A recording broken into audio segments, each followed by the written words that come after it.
Hello students, मैं विशाल गुप्ता आपका teacher. इस वीडियो में मैं आपको क्लास 12 सब्जेक्ट अकाउंटेंसी का जो हमारा चैप्टर चल रहा है शेयर कैपिटल का, उसका सोल्यूशन कराने जा रहा हूँ क्वेश्चन नंबर 14 का from the book of T S Gregor. तो स्टूडेंट्स चलिए स्टार्ट करते हैं इस क्वेश्चन को। ये क्वेश्चन जो है 14 क्वेश्चन से आगे वाले जो क्वेश्चन है वो ओवर सब्सक्रिप्शन के केस है, ठीक है। तो ये 14 से लेके जो आगे 20 तक के क्वेश्चन सारे हैं ना, जो ओवर सब्सक्रिप्शन का मतलब आप समझते हो ना क्या होता है कि जितने हमने इशू करने थे, जितने एप्लीकेशन हमने इनवाइट करनी थी, उससे ज्यादा लोगों ने हमें इनविटेशन या एप्लीकेशंस भेजी हैं सब हमारी कंपनी के शेयर खरीदने के लिए, ठीक है। तो उसको हम क्या बोलते हैं, ओवर सब्सक्रिप्शन। फॉर एग्जांपल कि कंपनी ने जो इशू किए हैं या एप्लीकेशन जो इनवाइट करी है वो सिर्फ 1000 शेयर्स के लिए करी है, लेकिन मोर देन 1000 जब एप्लीकेशन कंपनी को आ जाती है तो उसको हम क्या बोलते हैं, ओवर सब्सक्रिप्शन। क्लियर है स्टूडेंट्स? चलिए तो अब हम 14th क्वेश्चन की बात करें। Faber limited invited share application for 75,000 equity shares of ₹100 each, ठीक है। सबसे पहली बात तो 14th क्वेश्चन मैंने लिख दिया। अब हम कंपनी में कितने शेयर्स को इशू करने जा रहे हैं? 75,000 इक्विटी शेयर्स। ध्यान से सुनिएगा, इक्विटी शेयर्स को वो इशू करने जा रहे हैं और उसकी वैल्यू क्या है? At the rate of ₹100, at the rate of ₹100, quite obvious each year. Understood? ठीक है, जब एट द रेट 100 ईच तो ये वही है।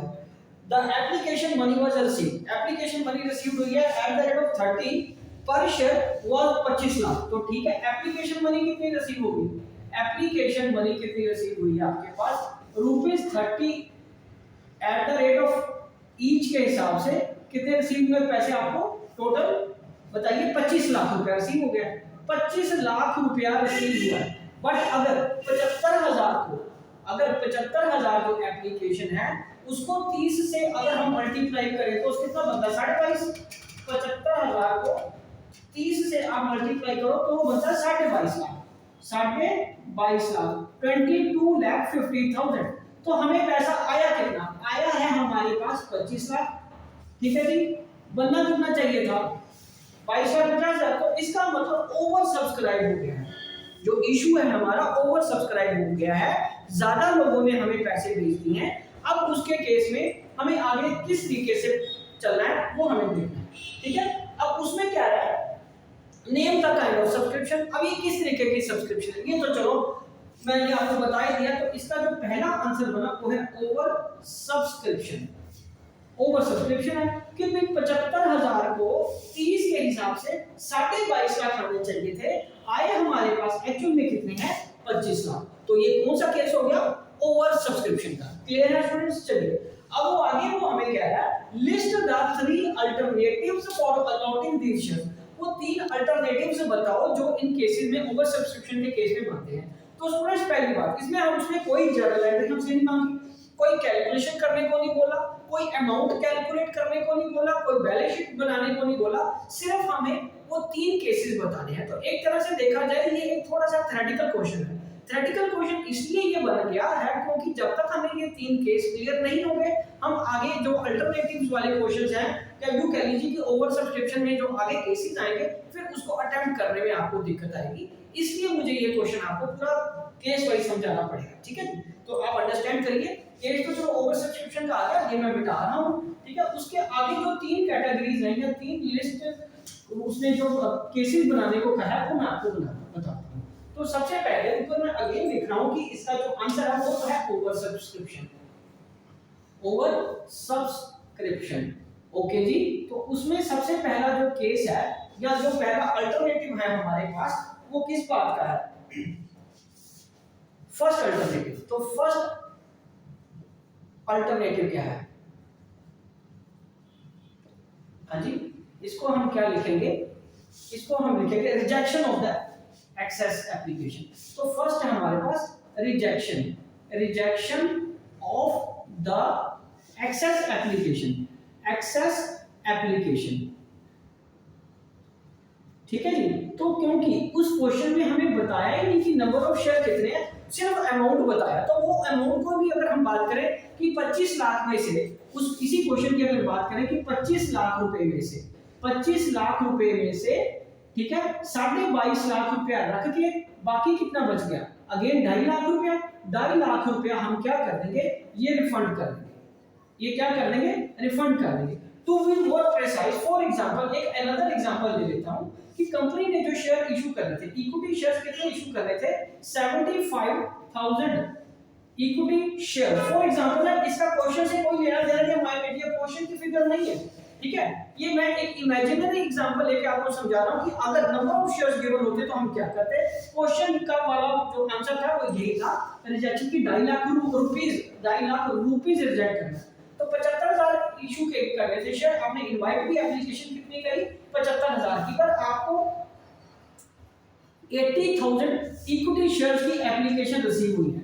ये है आपका इनवाइटेड, ठीक है, ये रिसीव्ड एप्लीकेशंस, ये इनवाइटेड एप्लीकेशन। तो 8,000 जो है वो है excess applications to be rejected, excess application to be rejected. Mind it, understand बेटा, समझ लग गया आपको। ये फर्स्ट अल्टरनेटिव है। फर्स्ट अल्टरनेटिव क्या बना कि जितनी एक्सेस एप्लीकेशंस आपके पास आई है वो आप उसको रिफंड कर दीजिए, दैट्स इट। चलिए, ये पहला केस है। और दूसरा केस क्या बनेगा, अब इसी एग्जांपल को याद रखिए तो हमें आसानी से समझ आ जाएगा। ओके, तो 75,000 और 80,000 को ही याद रखना है फिगर में। ओके, बिकॉज उस क्वेश्चन में हमें केस तो मांगी है लेकिन उसने कोई फिगर्स हमें नंबर ऑफ शेयर्स की नहीं दी कि कितने नंबर ऑफ शेयर्स एक्स्ट्रा है, इसलिए मैं एग्जांपल लेके आपको समझा रहा हूं, ठीक है जी। तो अब हम लिखेंगे सेकंड अल्टरनेटिव। तो सेकंड अल्टरनेटिव की बात करेंगे, सेकंड अल्टरनेटिव, ठीक है जी। सेकंड अल्टरनेटिव में क्या आएगा, सेकंड में आएगा रिजेक्शन, ठीक है, नहीं पार्शियल, सॉरी रिजेक्शन मैंने ऊपर कर दिया, अब आएगा पार्शियल और प्रो रटा अलॉटमेंट। पार्शियल और प्रो राटा अलॉटमेंट, उसका एक ही मतलब होता है। प्रो राटा अलॉटमेंट या पार्शियल अलॉटमेंट का एक ही मतलब होता है। फॉर एग्जांपल आपको जो 75,000 एप्लीकेशंस आपने क्या करी थी, एप्लीकेशंस आपने क्या करी थी, इनवाइट करी थी। 75,000 क्या करा था बच्चे, आपने एप्लीकेशन इनवाइट करी थी। आपको एप्लीकेशन रिसीव कितनी हुई है, 80,000। आपको एप्लीकेशन कितनी रिसीव हुई है, 80,000 एप्लीकेशन रिसीव, ठीक है जी। और फिर ये जो 5,000 है ये पैसे आपने, ठीक है, एक्सेस शेयर्स या एक्सेस एप्लीकेशंस, ये आप रिजेक्ट नहीं कर रहे, आप इनके जो पैसे होंगे, फॉर एग्जांपल 30 रुपीस के हिसाब से इनके जो पैसे कितने बन गए, 5 के 15, 1 2 3 4, 1 2 3 4, तो 1.5 लाख रुपया आप आगे शिफ्ट कर दोगे, वापस नहीं करोगे। ये पैसा हम वापस नहीं करेंगे, ये हम आगे अलॉटमेंट में शिफ्ट कर देंगे।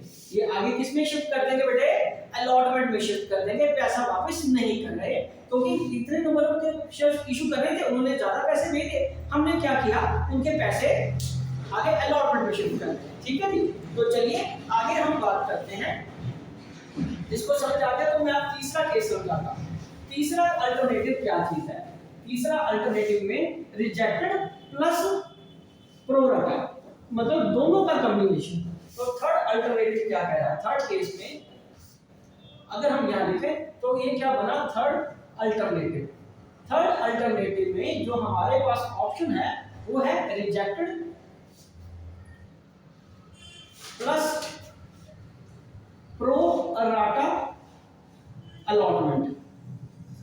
मतलब हम ये कह सकते हैं प्रो राटा अलॉटमेंट, हम ये कह सकते हैं कि थर्ड के अल्टरनेटिव क्या है, combination, combination of first and second alternative, first and second alternative. तो इन दोनों का है कि कुछ तो हम रिजेक्ट कर दें, बाकियों को हम इशू कर देंगे।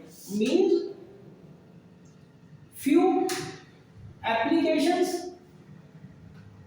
are rejected, ये हमें assumption नहीं लेनी होती, ये क्वेश्चन में गिवन होगा, ठीक है, पर हमें यहाँ एक एग्जांपल लेके समझना पड़ेगा। few applications are rejected and remaining applications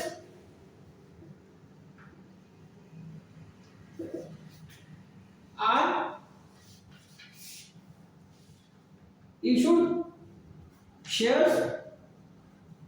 on pro rata allotment.